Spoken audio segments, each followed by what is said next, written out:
That's kind of crazy. I worked hard for that.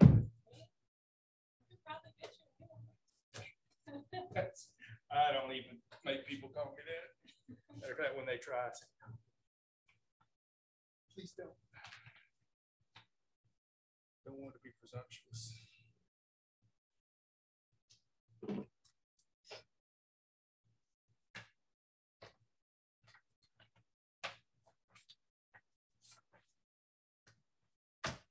I thought I was going to get my wife gas, so I left early, got in the car, and she had filled it. So I said, okay, I said when I was leaving the house.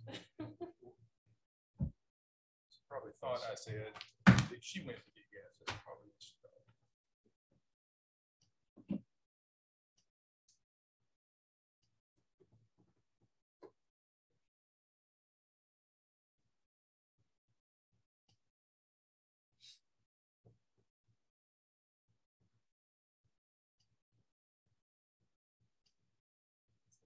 What you are a doctor of? Adult education. Okay. It's just education. So. That was your focus, the adult education piece. Yeah, actually, I was trying to do a hybrid kind of research, and everybody said, go to the adult ed department, they'll let you do whatever. So that's where you went. It's a really loose criteria for what they want. How are you? Good. I'm good.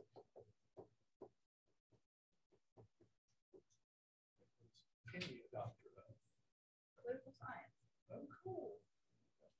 Got it at the University of Arizona.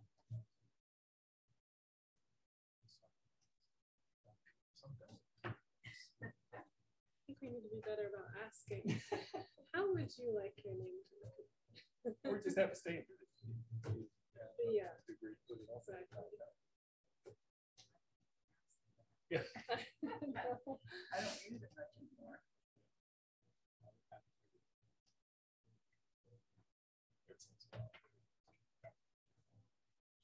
I thought right something really efficient. Or do the records for somebody else. Yeah.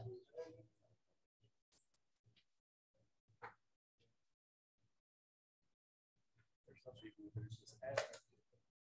What's up, Mike? How are you? Good.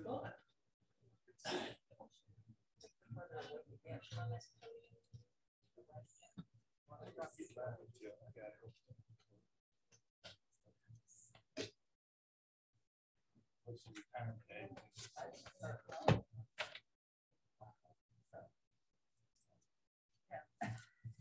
It's awesome. Well, when I was a campus minister here, and before I moved, about 5 years before that, Can you see me? And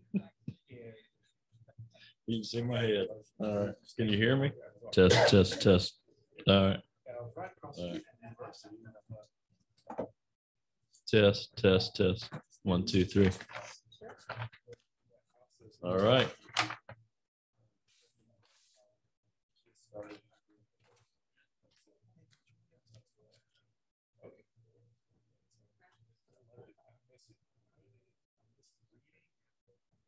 Conversations and yeah, just the stuff I would never read or talk about. Forced to because it was the assignment. Yeah.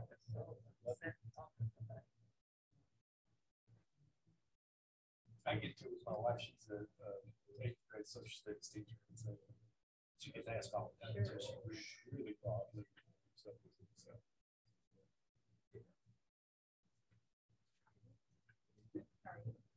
Still dealing with my allergies. Aren't we all? Yes. Good time of the year. Mom. My mom's doing good. So. Enjoying Mulberry. So. They are packed full. There's a facility out in 78 that closed.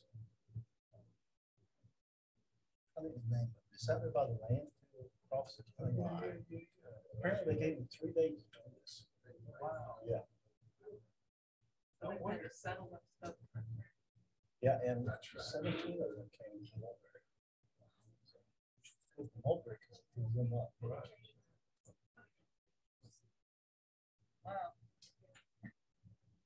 I saw that news article. Is there any more as to why? Apparently there's some financial issues. And the pictures of the place look like it was in pretty bad shape.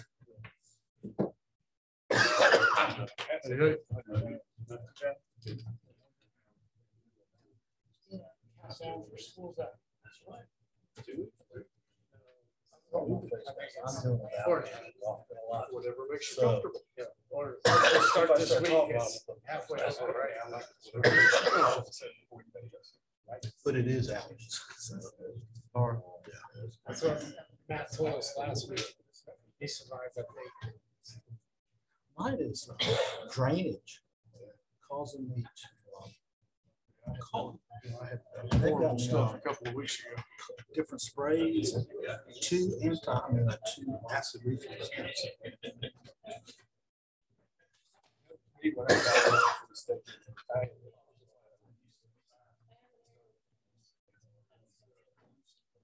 I called what I called. Told me it's drainage coming down, acid reflux there. Both of them. It takes me about 30 minutes to sleep. When I lay down, I cough.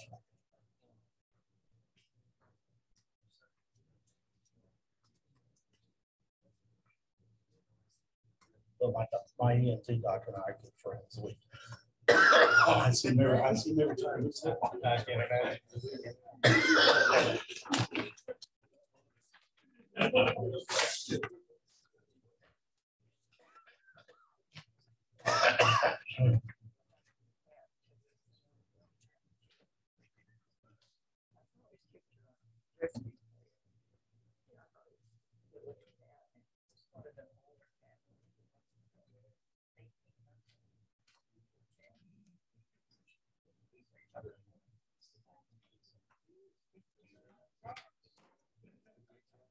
Look down on him, he's got broad shoulders. That's right. Dog, he's very serious. Frequently. Running some errands the other day, and I kept crisscrossing you with the school bus. Okay. Hopefully not in any way that caused any harm. No close contact. Well, that's good.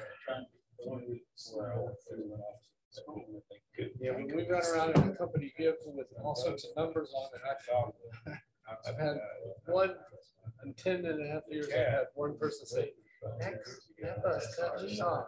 I said, no, you had a yield sign, you didn't yield. I have not had any issues with school buses. That's what we try to emphasize to everybody. You drive around in a company vehicle to represent home. Yep. You're gonna go on an attack, do it in your personal car.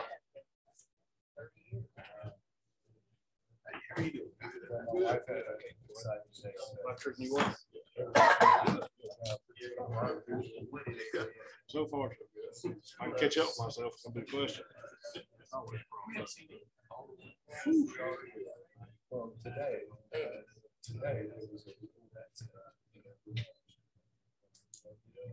I'm doing fine. That's what you said. You know anything about Gavin?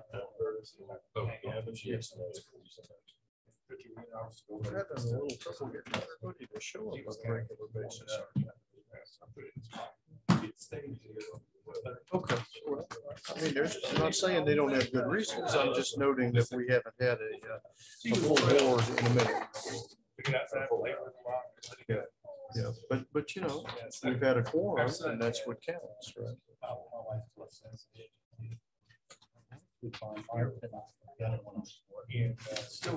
I hate to say that. Babysitting jobs and all this other stuff. And my problem is babysitting's not here in town. It's in Atlanta or Florida. So when I get called to do that, you know, it's not something that jumps in the car and Excuse me.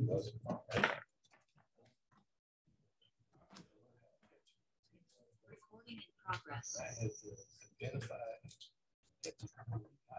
With all these doctors listening, because I'm trying to decide whether I want.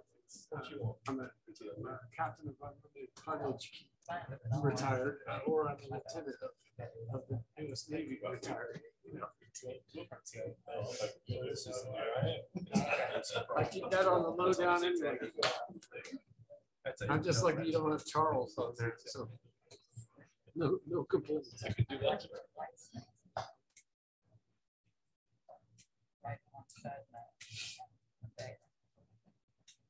You have a form. By the time I came out, it was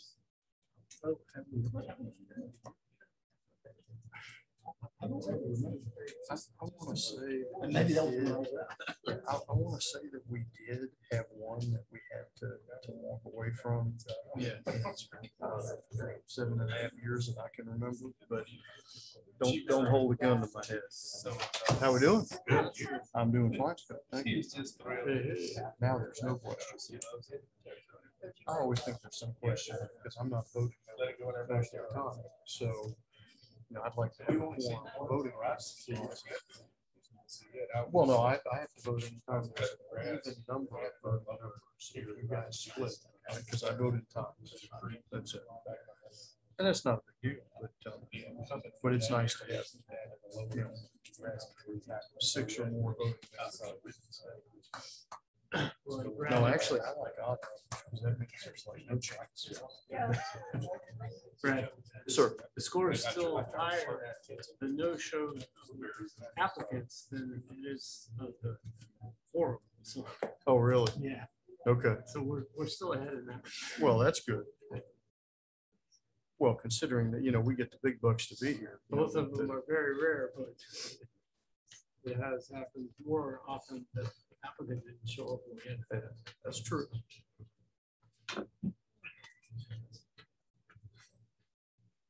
Yeah, I'm supposed to get Nate's email today. Okay. So,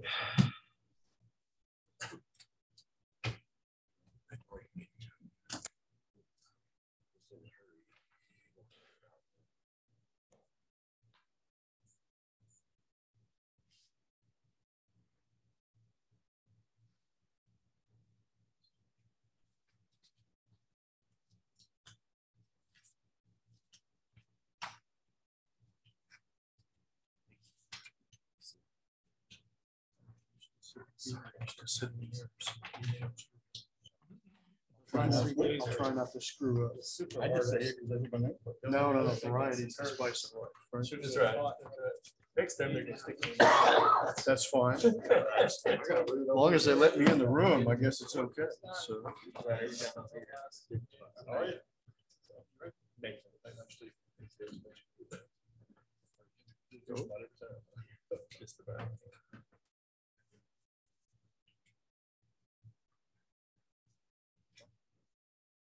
Woke up in North Carolina this morning, sitting here on top and stuff. All right, folks, as it is 7 o'clock, we'll call this meeting of the Oconee County Planning Commission to order.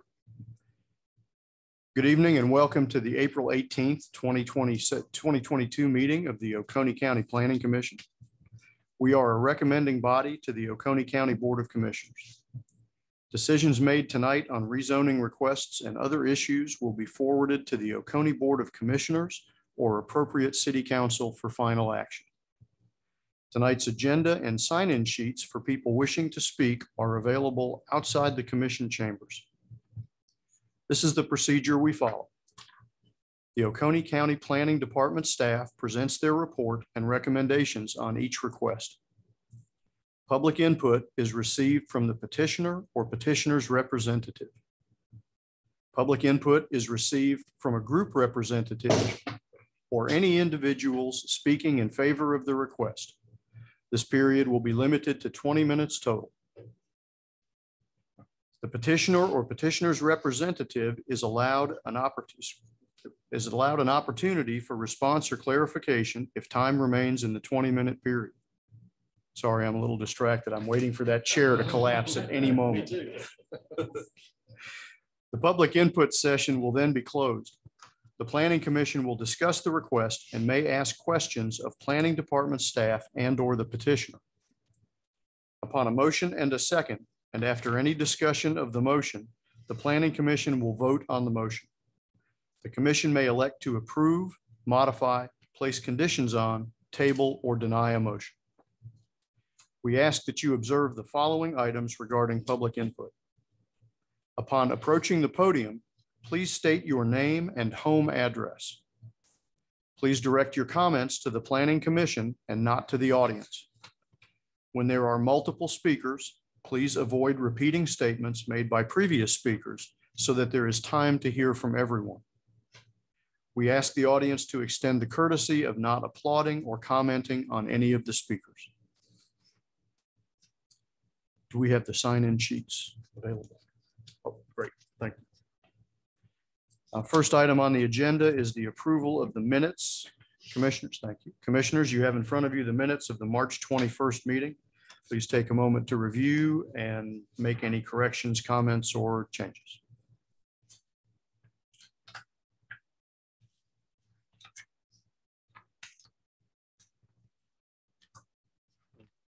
Hearing none, I'll entertain a motion. Motion to approve. We have a motion to approve from Scott. Do we have a second? Second. All right, second from Nathan. All in favor, please signify by raising your right hand. Thank you. First item on the agenda for new business is rezone P22-030. James Mark Childers. Thank you, Mr. Chairman, Commissioners. Again, this is P22-0030, James Mark Childers, owner. It's located in the western part of the county off of Dove Creek Road. This is the imagery of the site. This is parcel A01016 and A01016A. It's currently zoned AG in the country estates character area. And the request is a rezone from AG to AR in order to move the interior lot line, resulting in two 2+ acre lots. This is the concept plan that is in your packets, showing the slightly greater than 2 acre parcels. Architectural images that were submitted with the application are in your packets as well. This is what they look like. And staff recommends a conditional approval with the one condition. That's all. Thank you. All right, thank you. At this time, we'll hear from the petitioner or the petitioner's agent.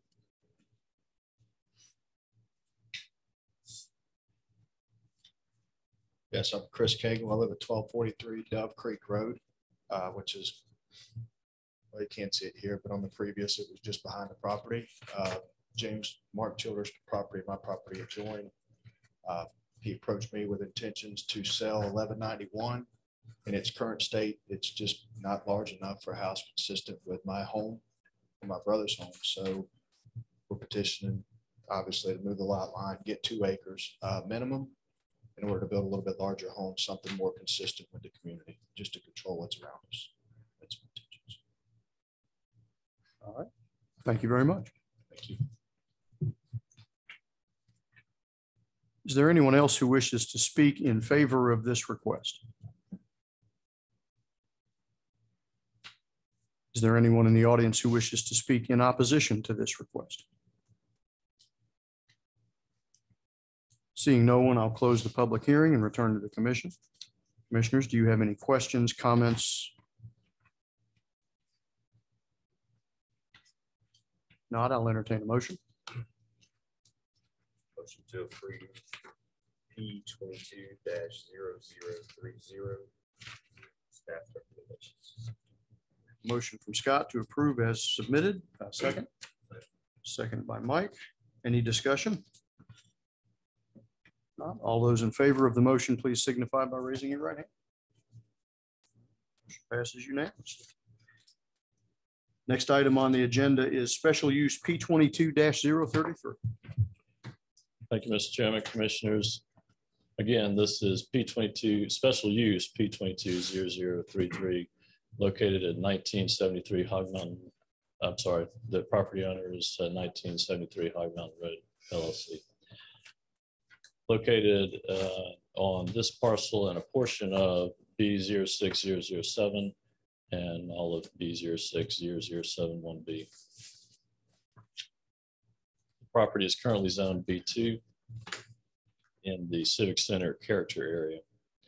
And the applicant is requesting a special use for a self-storage facility. This request is accompanied by a special exception variance P220034 to reduce the required and compatible use buffer from 50 feet to 25 feet along the rear property line. This is the concept plan that you have in your application packet, slightly enlarged, showing the multi-story indoor storage facility with access to Hog Mountain. These are the architectural images that were submitted with the application. And staff recommends conditional approval with our 3 standard conditions. And then number 4, the architectural style of the proposed building shall match the existing commercial building. It's 1971 Hog Mountain Road, as depicted in architectural images 2 and 3 submitted in the narrative statement. Thank you. At this time, we'll hear from the petitioner or the petitioner's representative.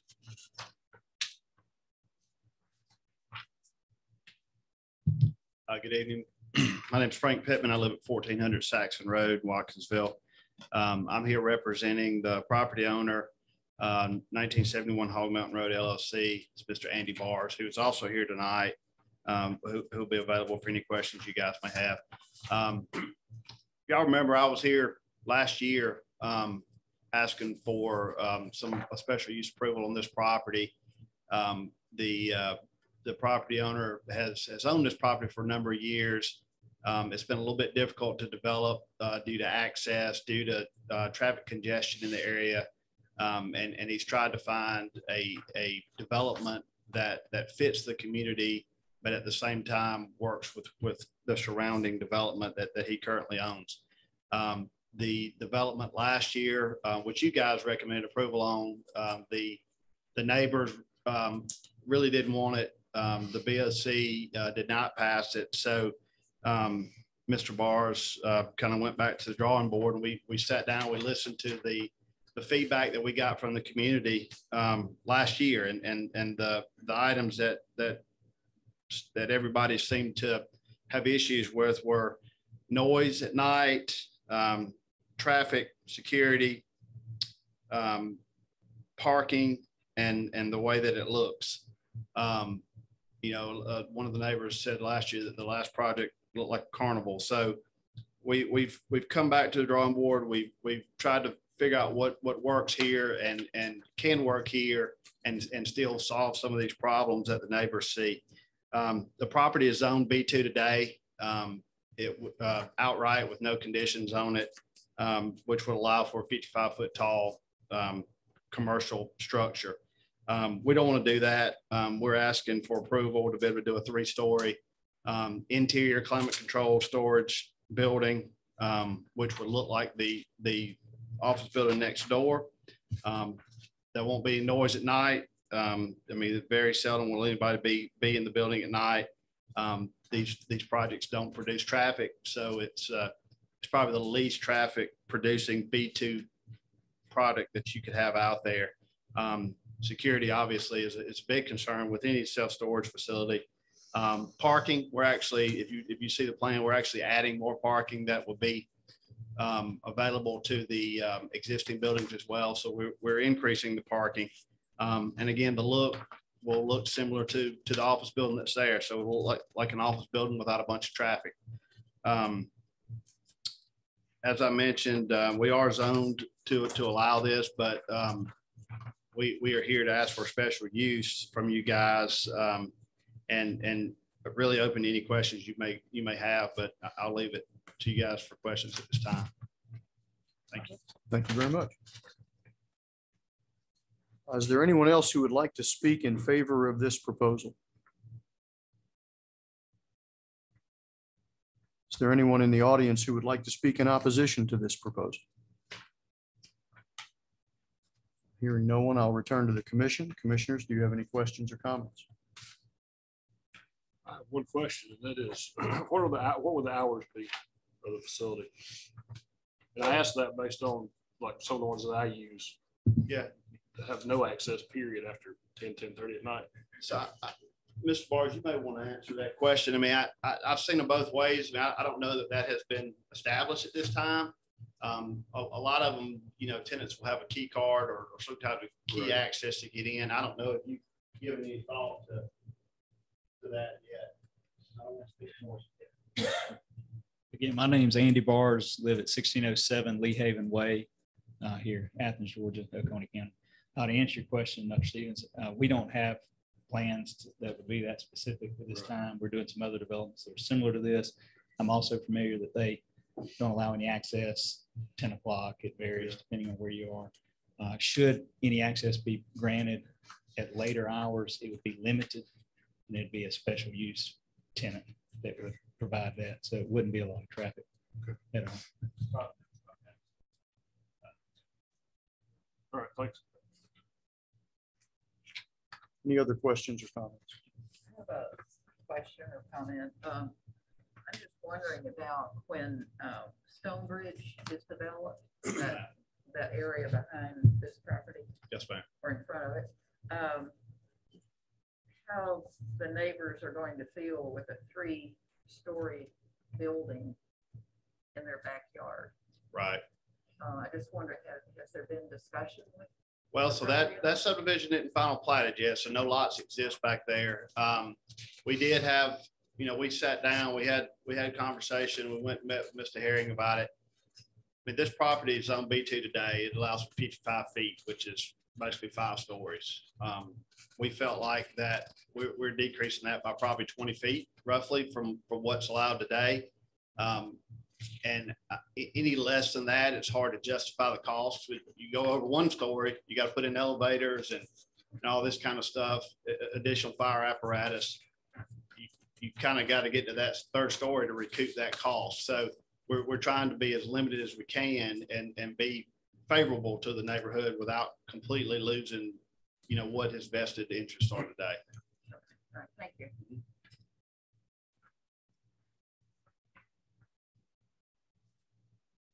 Any other questions or comments from the commission?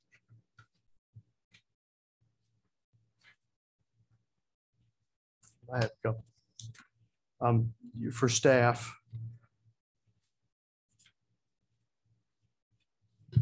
is self-storage allowed in B2 by right, or does it require a special use permit regardless of its size and scope? Requires a special use. Okay, so it doesn't matter how big it is, how tall it is, it would still have to be special use. That's correct. Okay, terrific. Thank you, Guy. Mm-hmm. For the petitioners, agent, please. Mr. Pittman, you've indicated, and we are aware that B2 zoning allows for a 55-foot max height. Yes. Are you willing to accept a limit on the height of the property? I think we're willing to accept the limit for 3 stories. Which, can you be more specific in terms of feet? Yeah, I mean, I think that. Andy, have y'all done a 3-story? What, 36 feet roughly? We don't have one designed at this time. What we're trying to do, there's fall. So I own the 2 buildings up front in between the subject property and High Mountain Road. Property falls back towards the back property line. What we're trying to do is have an elevation that kind of pairs with the existing buildings up front. So does that tower over them, or does it kind of shrink beneath them in any way? I don't know what those would be. I think you can make it work in a 36-foot. But I'm a little more interested in just make sure we get 3 stories from an economic standpoint, but that the elevation pair with the. Yeah, you may be less than that on the front. Maybe less. I just wanted to pair with the height of the higher of the 2 buildings is the 1971, the linear building to the left of there. I'm just trying to get it to look appropriate. Yeah, so you'd be less than that on the front. While both of you are there, and sort of ties into that height thing, staff has recommended pictures 2 and 3 being more favorable than the other 2. And of course, they have a little fake facade that could be raised or lowered to purpose, are you object to those 2 or 3 versus the other drawings? No, so we're fine with that. I mean, we selected all of these as options. Really wanting to give you guys and staff and the BOC an opportunity to see some different options that we'd be good with. So we'd be fine with that. You've also asked for a companion variance exception that we do not review in the planning commission. At the planning commission level, it's a BOC issue. If the BOC were to refuse your request to have the size of the buffer between incompatible use types, would you be willing to reduce the footprint of the business to reflect that buffer? So, well, I mean, if they denied it, we would have to. We've got a couple options. There's utilities that run through the middle of this site, water line, a sanitary sewer line. We're trying to work around those without having to relocate a lot of that. That's a little bit of why that buffer comes into play is, we've already we've got to relocate some of it. It's just added cost. I mean, we may be able to keep the same footprint, and with moving more utilities, maybe losing some of the parking that we are providing. If it meant reducing the footprint some, then we'd have to comply with that. Mm-hmm. All right. Thank you, gentlemen. Any other questions or comments from the commission? I'll get up on a soapbox for just a minute. I'm a huge believer in the basic notion that a property owner should be able to use their property as they see fit within the confines of existing law and code, unless it impairs the neighbor's rights to do the same thing. So my general attitude is let the property owner do what they want to do. This is a 101,000 square foot building. To give you a reference for that, that is larger than the Best Buy and the Dick's Sporting Goods combined over at the shops at Epsbridge. Tell me the difference, because last time, right? Oh, I'm talking about square footage, 101,000 square feet. Square footages are only, when you look at Dick's and Best Buy, you're only looking at square footage of one floor. Okay. They're also 3 stories tall, but they're only on 1 floor. Right. So are you talking about 33,000 square feet times 3 stories? Right. Okay, that's not clear. Right, that's not clear in the plan. So that's when I look at that and I see 101,000 square feet, I assume 101,000 square feet. There is no property, there is no building in the immediate area that would compare with this building. And with a 25-foot buffer, that neighborhood behind it isn't platted yet, but it has been rezoned, and it is anticipated that that will be a residential neighborhood. And I don't think that a reasonable person would look at this and say that anybody who owns that property behind there would not have the value of that property impaired by a 3-story building backing up to it 25 feet off the property line. I'm not uncomfortable with the use, but I'm extremely uncomfortable with the scale. If there was a way to make sure that it did not dwarf the surrounding properties and was more in character with the area, then I would certainly feel more comfortable. But it's not my place on this commission to make a motion. So all I can do is express an opinion, and I've done so. So done with soapbox. Are there any other questions or comments? I have one more. What's the elevation difference? You said it may be lowered down behind to make it level with the 2 front buildings. What do you think the elevation difference is? 8 feet. 6, 7, 8 feet.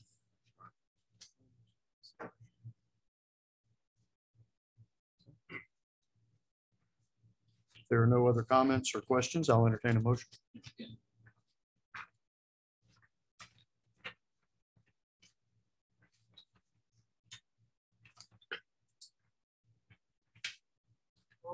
I'll make the motion to approve P 22-033 with staff recommendations and the commitment. I don't think we need to write in there that it be 3-story. All right, we have a motion to approve with staff recommendations. Is there a second? I'll second All right, second from Stephen. Any discussion? Not all those in favor of the special use motion, please signify by raising your right hand. 4 to 5, we have 5, and all those opposed. 5 to 1, special use motion is approved. Next item on the agenda is rezone P22-0035. Thank you, Mr. Chairman, Commissioners. Again, this is P22-0035 Pan Pacific Fairway 5 LLC is the owner. This is located in the western part of the county along the Barrow County line, and is pertaining to parcels A01D001, A01D002, 003A, 003GC, and 004. You can see on the aerial the subject parcels. It's currently zoned R3 MPD in the suburban neighborhood character area. And the applicant is proposing to modify rezone number 6730 with changes to the proposed housing types and concept plan. You have in your packet the concept plan that's proposed, which is essentially enlarging this part that is shown on the previously approved plan set and adding an attached product at this location that was not there previously.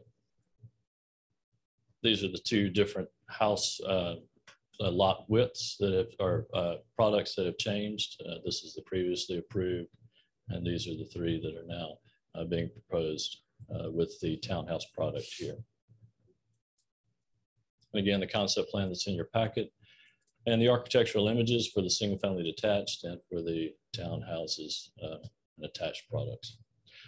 Staff recommends conditional approval with our standard 3 conditions, and then the remaining conditions are the same conditions that were on the previous rezone for the MPD, and we will and staff recommends leaving those on at this time. Thank you. Thank you. All right, at this time we'll hear from the petitioner or the petitioner's agent.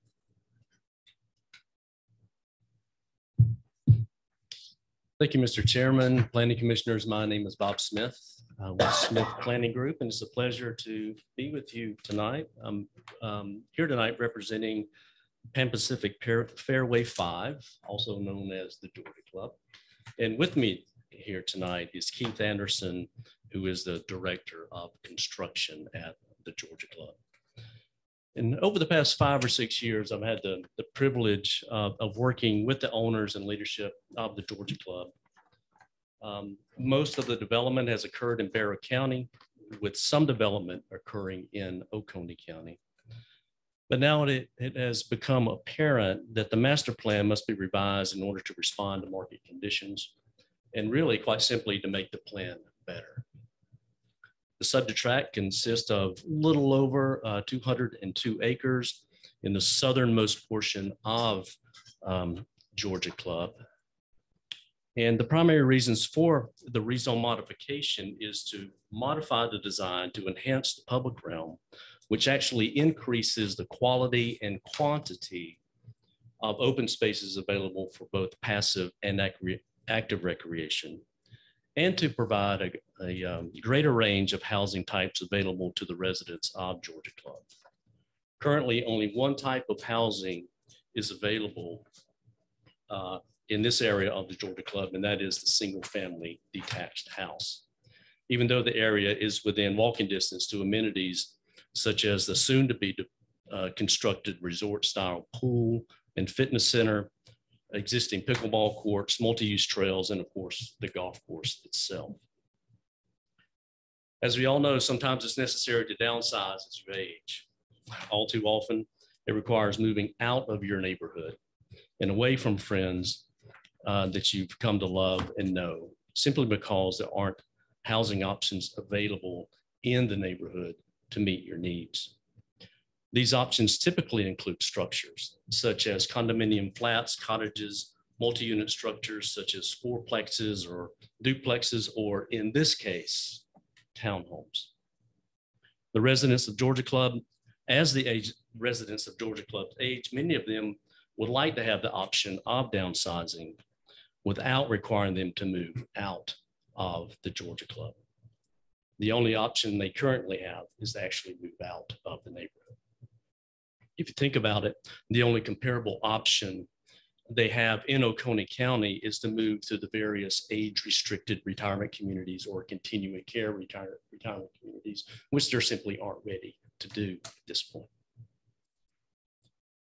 It's also important to note that the proposed plan is completely density neutral from the current plan. In other words, the total number of lots remains completely unchanged. We're not asking for a density increase. The plan before you tonight includes a total of 158 single-family detached lots of various sizes and 15 fee simple townhomes.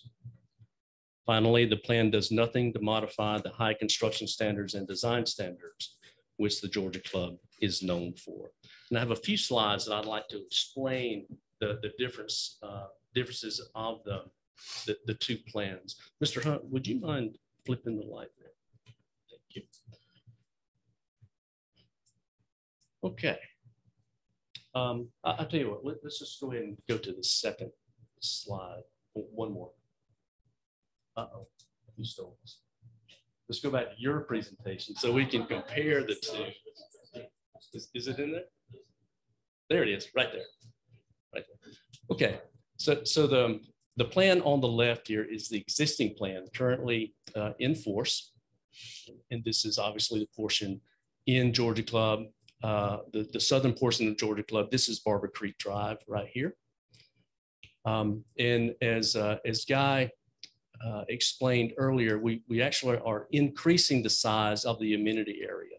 This is currently permitted. You can see the size has actually increased on this side.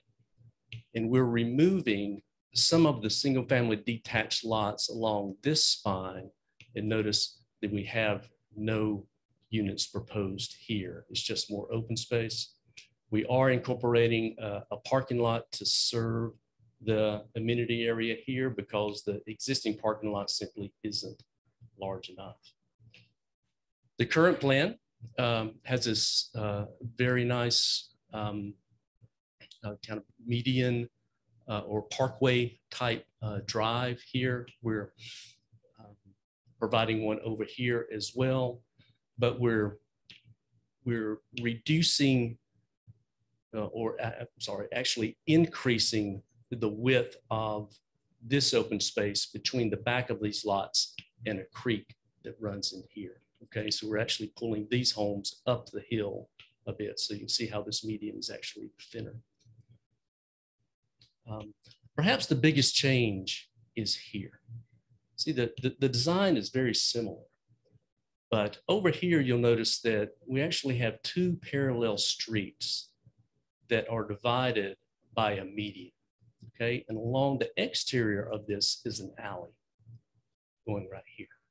Okay, over on this side, we've actually flipped it. The street runs along the exterior of the development, and we have a single loaded alley in the back. So what this does, it prevents passersby along Barber Creek Drive from looking at the back or rear of these homes. Okay. They're actually looking at the front of the homes here along Barber Creek Drive. More importantly here, and the reason I really like the new design is notice what happens with the lake. Over here, the lake is presented with an alley and garages, right? Probably no one has actually seen this lake. I had never seen it before I walked the site a few months ago. It is a gorgeous lake. So that's one reason we decided to actually make the lake more of a public amenity for the residents of Georgia Club. And we have a street that lies adjacent to the lake itself, okay? The back of these lots are actually far enough from the lake to prevent any sort of an impact there. And as Guy alluded to earlier, the townhomes are located here. So that concludes my presentation We're accepting all of the conditions that staff has placed on the request, and I'll be happy to answer any questions. Thanks. Thank you. Is there anyone else in the audience who would like to speak in favor of the proposal? Is there anyone in the audience who would like to speak in opposition to the proposal? Please. Come up, state your name and address. My name is Ronald Materi. I have two properties. One is 1191 Barber Creek Road and 1061 Boyd Road. I am in opposition, or I have great concerns for the development.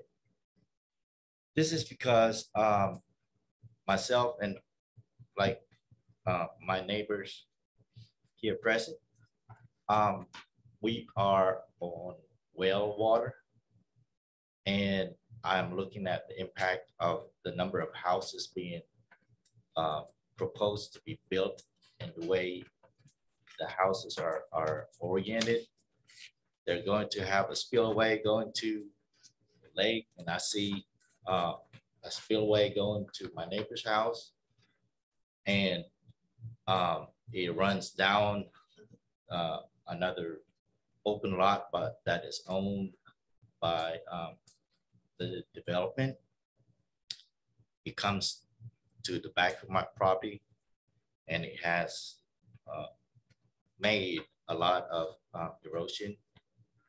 I've lost a good number of trees, mature trees, probably over 100 years old.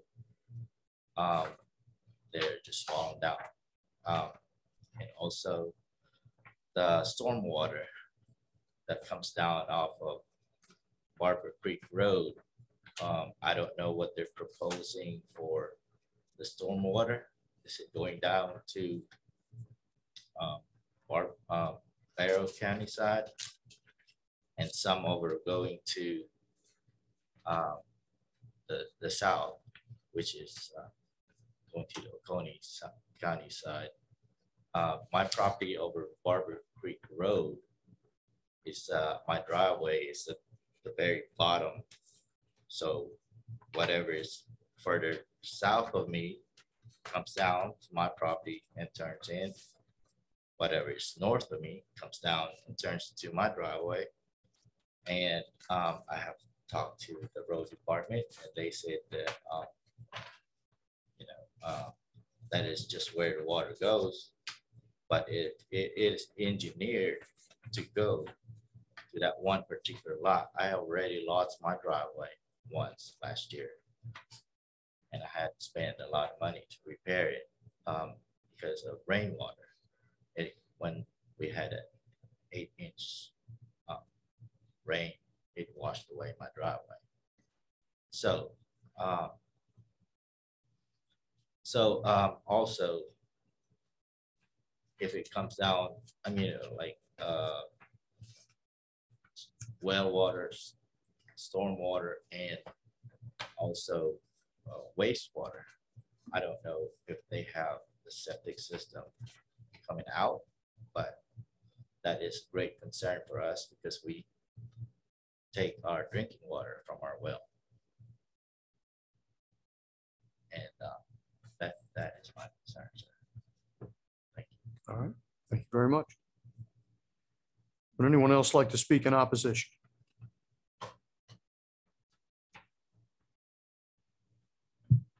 My name's Don Wolf, and I have a property at 1371 Barber Creek. That's little corner section right there. And right there on Barber Creek, that little notch that wasn't presented in the slide previously, but my concern is having all those houses in there, if it's going to change the dynamic of the water and make my property a lowlands and flood into my property. Right now it's woods on both sides. There's a big difference between having woods and having manicured lawns. The lawns are not going to hold the water. The woods do. And so that right in back of us, there's a certain, you know, it's not a, doesn't show it on this, but it did on the previous one.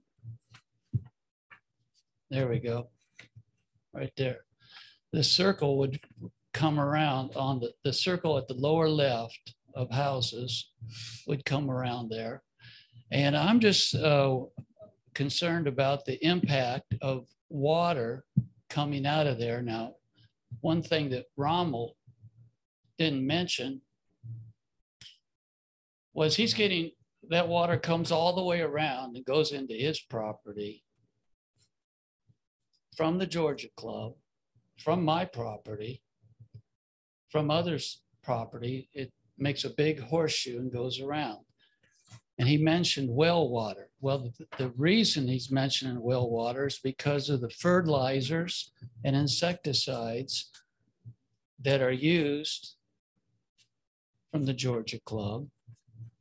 We know they're used in a much greater abundance than in normal applications in agriculture, you know, in agricultural zones. And I'm concerned about the, nobody has told us or shown us an impact of where the water's going to go.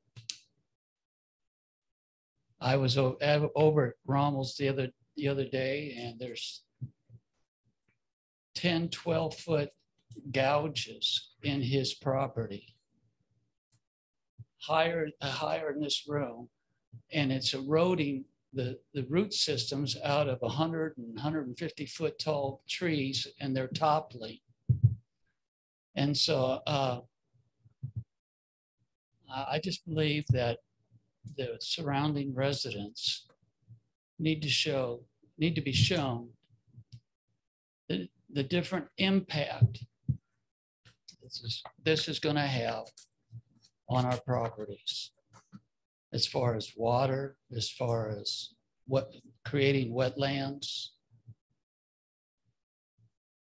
No one has approached us.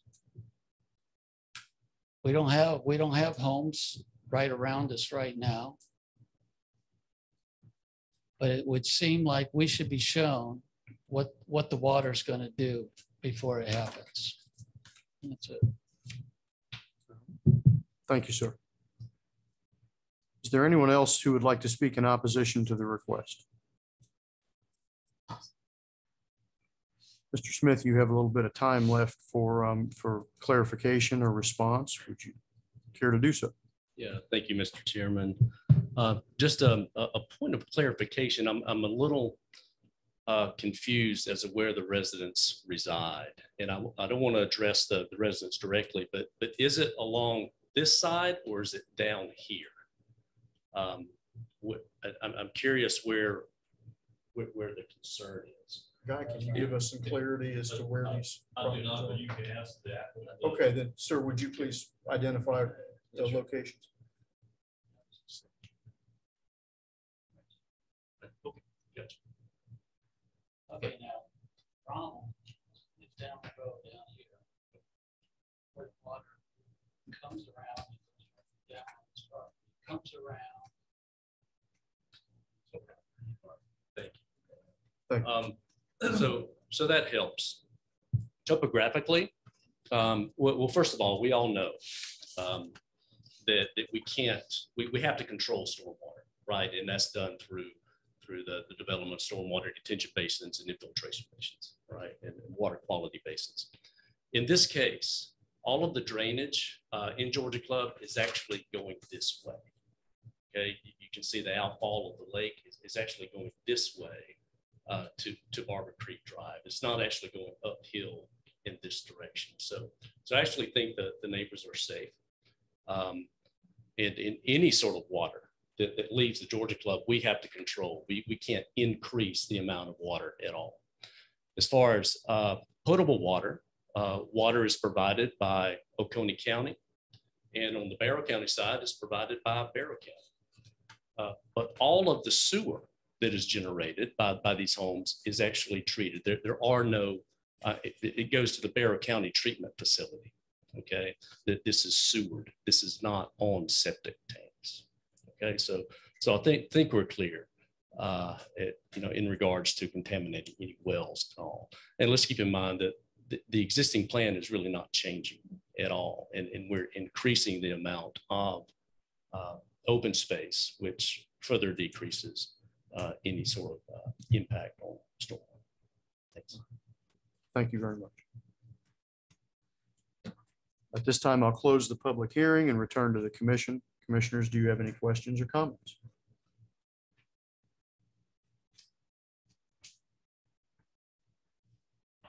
I have a question for staff, if you wouldn't mind. Can you speak to the topography of the land in this area, and can you confirm or contradict Mr. Smith's statement that the water flows from the left side of these diagrams to the right? I can confirm that. Okay. Yeah, he was correct in his statement, and you can see that through the topo on this the second map, and as everything would drain toward that Barber Creek. That is the major tributary in that basin. So would we say then that the erosion that one of the members of the public spoke to would be coming from off of this diagram to the left? Yeah, but without looking into that, I couldn't really speak to whether that is accurate or not. Okay. Is it possible, based on the topography that you see here, that water could flow from the right side of these diagrams to the left side of these diagrams? Not through the Georgia Club, no, sir. Okay. All right. Thank you, Gunn. Any other questions or comment from the commissioners? If not, I'll entertain a motion.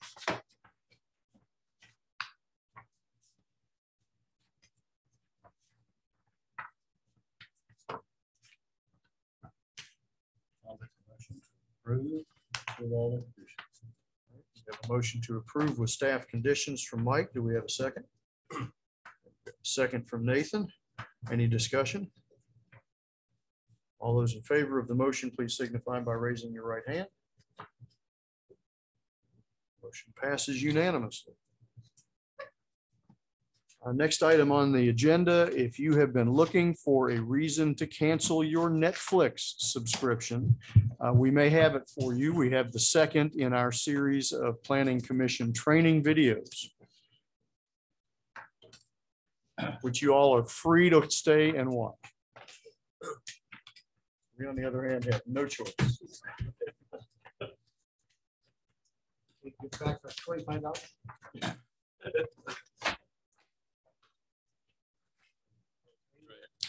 Just be leaving it since we have.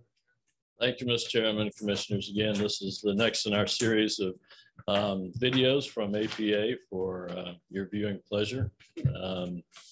So we would, if you will, turn your attention to this video, and we'll discuss it afterwards. And you do have the slides in front of you, and a brief questionnaire after that. Thank you. Probably for the next 2 minutes, I'm going to just say comp plan, because it's easier to say. They're all pretty much the same thing. And these comp plans are typically established at a state level, county level, or city level.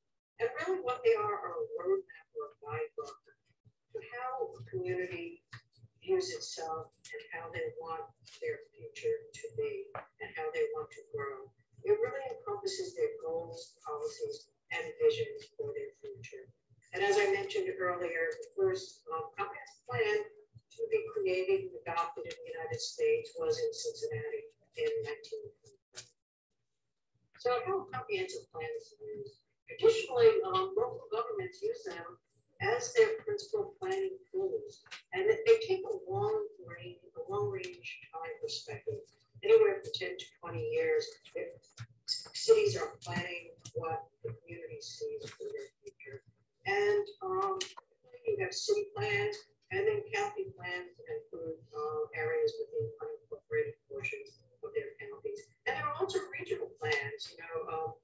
regional governments often come, local governments come together at a regional level, and they often look at the interrelationship with their growth as well as the transportation system that connects all of those communities at a regional level.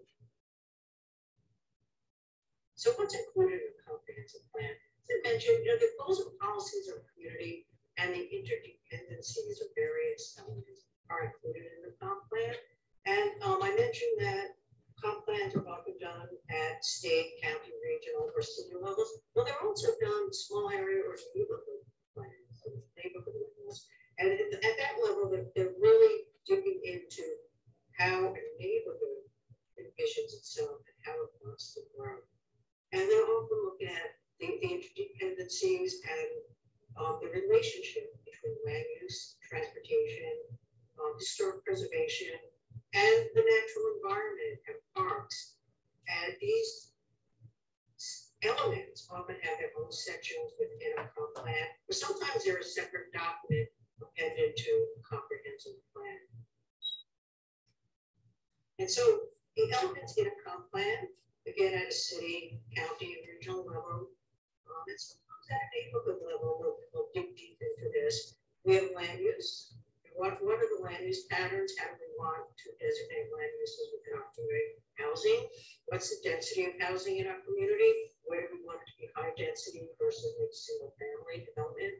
Transportation. What are the transportation linkages? Where do we have roadways? Do we want trails, bicycle, pedestrian, transit?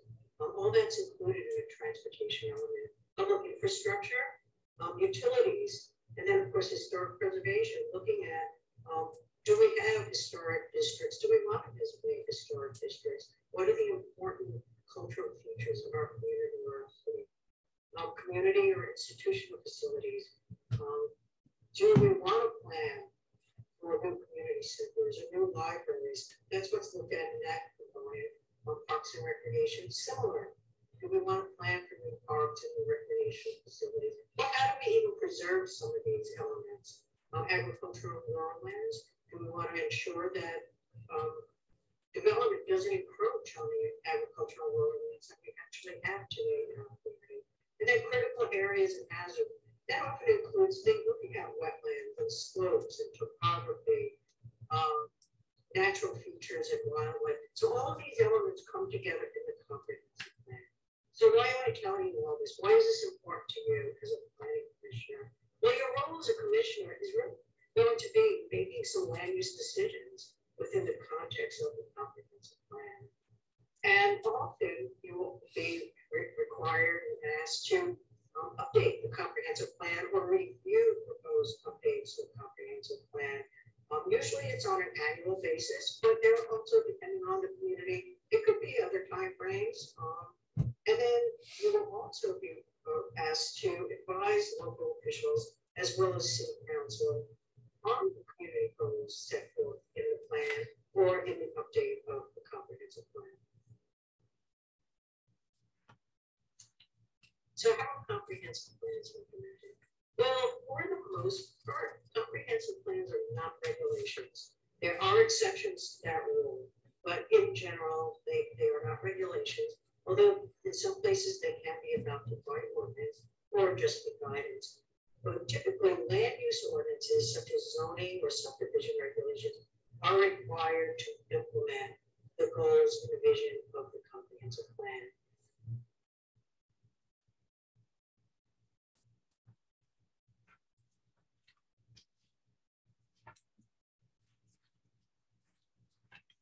Intermission. Intermission. Yes. Let's all go to the. Yeah.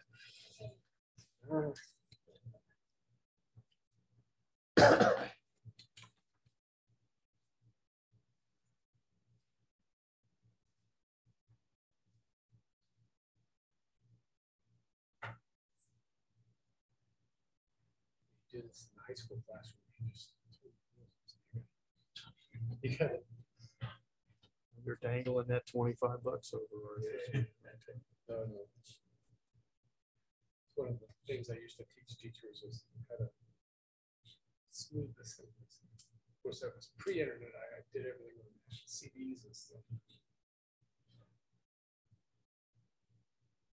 Students don't know what a CD is. Transparencies. So we're going to talk about planning. Planning of zoning and subdivision regulations. Zoning and subdivision regulations are considered implementation tools of the comprehensive plan. And the purpose of zoning is to promote health, safety, welfare, sometimes morals and general welfare, but it's there to protect and preserve areas in the city as well, whether they be cultural or agricultural. So zoning is really when a city divides itself into districts and applies different land use regulations for each district. It's an exercise, they say, of the police powers. That's not the policeman, it's not the public safety. It's the police powers are where a city is allowed to regulate the rights of private individuals for the good of the community. And this comes out of one of the first zoning challenge cases, which was the Village of Euclid versus Amber Realty a while back.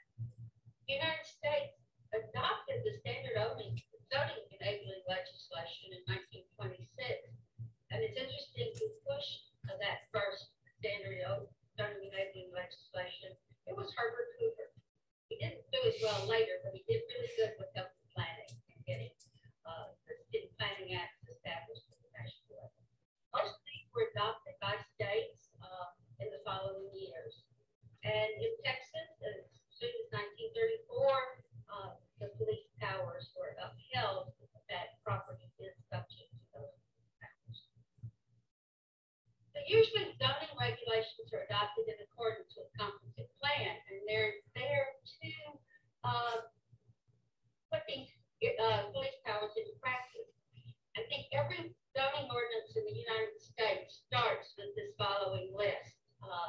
That about lessening congestion in the streets, securing safety from health, panic, and other dangers.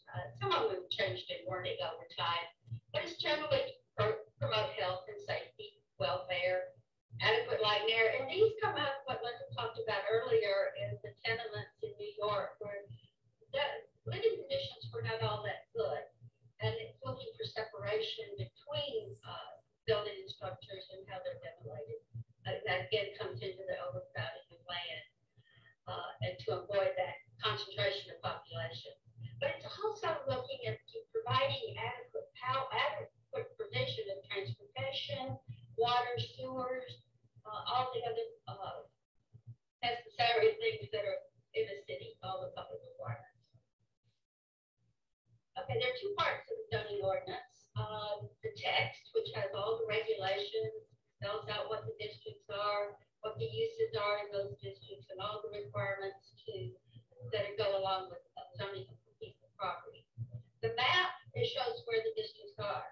And there are two kind of types of maps that use. Some people like the black and white maps with just outline of the districts. But in the last 20 or so years, cities have looked at having colored zoning maps, which pretty much use standard land use classification where the yellow is residential. These are not to be confused with the city's land use map either, though they're different. They're different but the same. But I prefer those black and white maps. So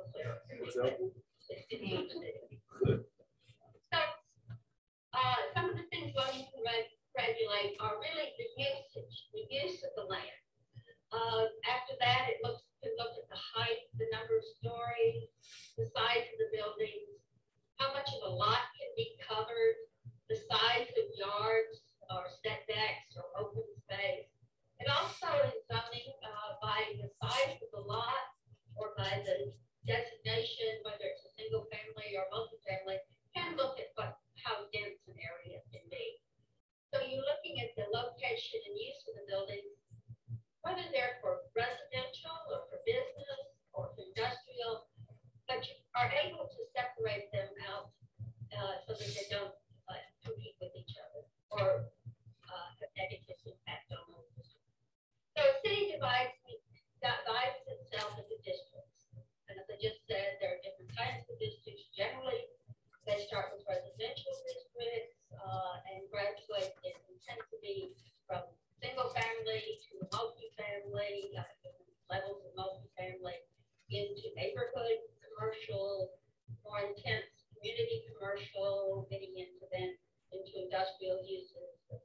uses, which are schools, institutional uses, and even zoning for vacant land. But one thing that has to be done, every time you have a district, a zoning district, say single family, if you have that district in other places in the city, the same regulations, the same uses have to be in that. You don't zone just for specific craft, whichever is up there. So what's the planning commission going to do with this? Well, basically, since the planning and zoning commission is a recommending body to the city council, the city council has final approval of all regulations or considerations for looking at zoning include basically, I'm going to add this, what are the effects of the zoning actually on the site? What's going to happen on the neighborhood? How does it impact traffic? Are they going to do bad things to the environment? We would rather have trees and plants sometimes versus concrete. But is there going to be adequate utilities? Are the schools going to be able to handle the new development? The proposed regulation has to allow the property owner reasonable use of this property. But that doesn't mean he gets everything he wants, but really needs to follow the rules. The zoning regulations provide a list of requirements that a property owner has to go through. So when you're going to zone something, whether it's from scratch or rezoning, the zoning process before the planning commission ever sees it begins with a pre-application meeting with staff and filing of the application. The staff will analyze the request, but this is zoning request at that point, for conformance with the zoning ordinance. They will then, if it continues to go forward, there'll be public notices in the meeting. Now, these public notices can be in the newspaper, they can be online on the city's website, they can be actually even be on Facebook, but they also have to be posted at City Hall where people can see it on the street. The Planning and Zoning Commission is the first one. They'll have a public hearing on zoning, and that's where the applicant comes and tells the Planning Commission and the public what they're proposing to do and how it complies with the regulations. They will look at all the things they want to do. There'll also be presentations by staff, saying whether the application meets or doesn't meet the requirements of the zoning ordinance. There's also the opportunity for people who support the change in zoning to come and talk, and there's also opportunity for opposition, people or neighbors who don't like what's being proposed. The motion to recommend the zoning to the city council is followed by a discussion and deliberation, and then there is a vote to recommend approval or denial of the zoning. Same thing happens at city council, where there's a notice of a public hearing and a public hearing at the city council. After that, the council can either take the planning and zoning commission's advice and approve the ordinance or deny it. It's up to them. They're the official body there.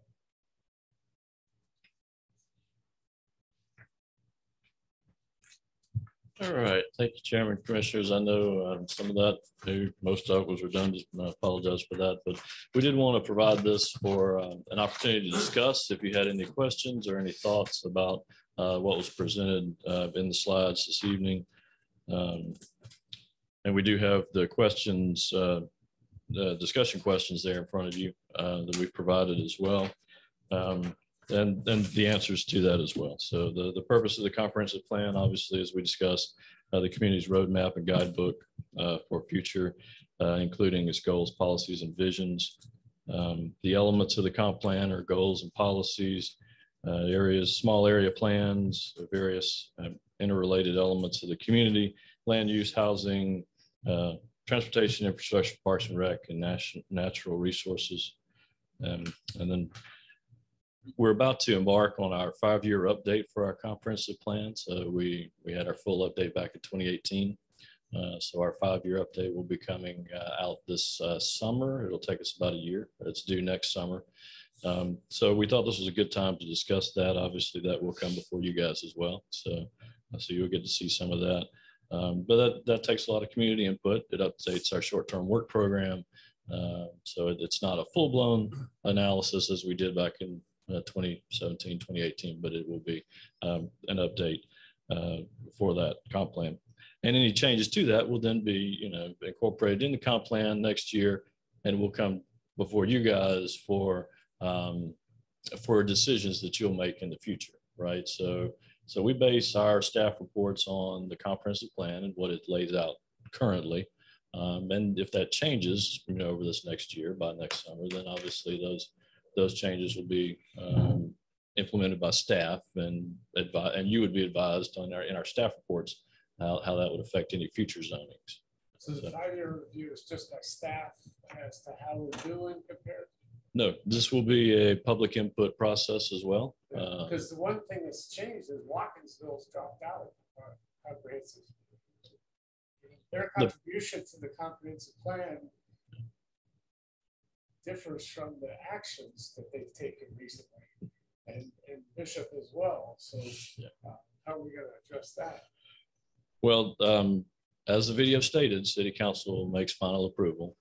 So that is their purview.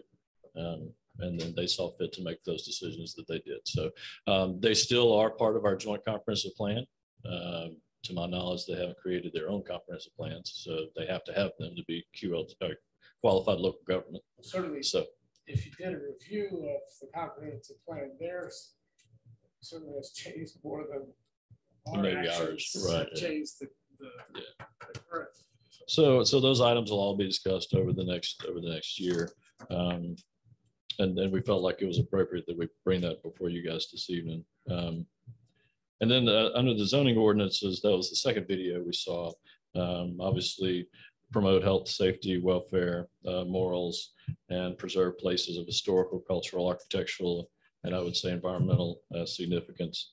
And then the two main parts of the zoning ordinance, obviously, that is the text in our UDC, and then of course our zoning maps that I think you all are familiar with. So, but if there's any questions or discussion that anybody has, we'd be glad to entertain. Well, and they imply in there that the state sometimes has its own sort of plan. Right. And the UDC, the state does have their version of UDC, but our UDCs are sort of married over them. And in some places they're different, but in most cases they comply with what the state minimum is and so forth. So, sometimes when we see these changes, there is a state website that, talks about what's supposed to be going on over the whole of the state. And so the Northeast Georgia Regional Commission has a regional plan for our counties that are in that region. And so we fit our comp plan into that plan.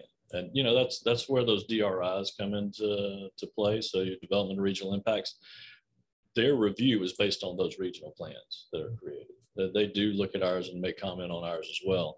But they also see how those larger developments fit into the regional plan. So, and we also are obviously part of Maycourt's. So we are part of the Athens MPO, Metropolitan Planning Organization for Transportation. So we have a lot of influence, obviously, with Athens influencing us, and vice versa, especially with transportation. So we're part of that Madison, Athens, and Oconee Maycourt program. So that's where most of our transportation funding comes from, and then that is the transportation plan that is loaded into your comp plan. That's what we base those decisions on, those mitigating conditions possibly on rezones. Chuck mentions the regional commission. They are in the middle right now of their periodic review of the comprehensive economic development strategy for the 12 county area. And that is also a public input activity. So if you have anything that you think is particularly important or noteworthy for the regional commission to be aware of from an economic development standpoint, they would welcome your input Eva Kennedy over at the Regional Commission on Research Drive is in charge of that. And that's going to be done. They're going to be wrapping that up this month. So, and you're right, Chairman. So I'll be glad to forward the email that Eva sent out to us, which is a survey that each of you can take. So we'll forward that on to the Planning Commission. That's a great idea. That's great. And AmeriCorps has a public input. And the one thing that COVID did is a lot of these, you don't have to be present to attend anymore. There's like this meeting, there's a way of at least observing it. And then you can always find email addresses if something, if you notice something that you want to comment on. Okay. One last thing on the comprehensive plan, when they do look for a citizen committee, the last one, the 2018, well, 2017, we started off with 57 members. We had lots and lots of meetings, but they were pretty well widely spread. But we got down to where most of the meetings had less than 16 or 17 people, because people just, they said their piece early on, I want this, I want that, and then they kind of figured, you know, either had already been said or maybe they got the opinion we weren't listening. I don't know what the deal was, but so when you're coming down to your final, sometimes it's only 16 citizens that are actually getting to massage the last bit of it. And so I would encourage you, if you're interested, to participate, because you need people that stick with it and you know, get it to gel, and not just throw up their hands on whatever. And then this will be a smaller effort than that, but you're right. We would welcome input both early, you know, and then as we develop our plan, there'll be open houses and that type of thing, so that you can see if your input was, you know, was reflected on the changes to the comp plan. So, and then obviously, if not, you reiterate that request. So. How does the county feel about members of the Planning Commission serving on those review committees? Well, so right now we haven't developed the scope of this. So we are in that phase right now, the scoping phase with our consultant. So whether or not there'll be an actual, you know, committee or not, we're not certain on that at this time. At the 5-year update, you typically don't. You know, the state requirements are very minimal. We're going above and beyond those. Because we feel like we want to make sure that the citizens both are, you know, interested and we get their input, but also to make sure that you know, we're not going to go through the entire data crunch that you would typically do at a, you know, 10-year and a 20-year horizon. So.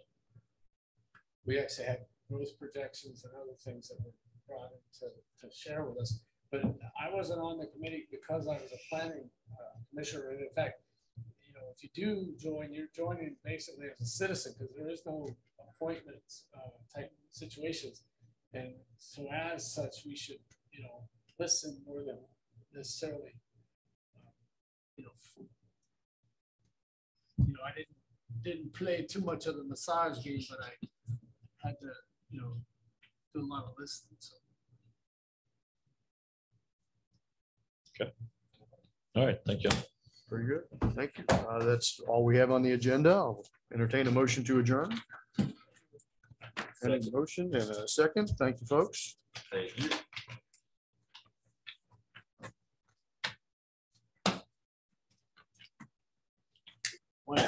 You heard the latest on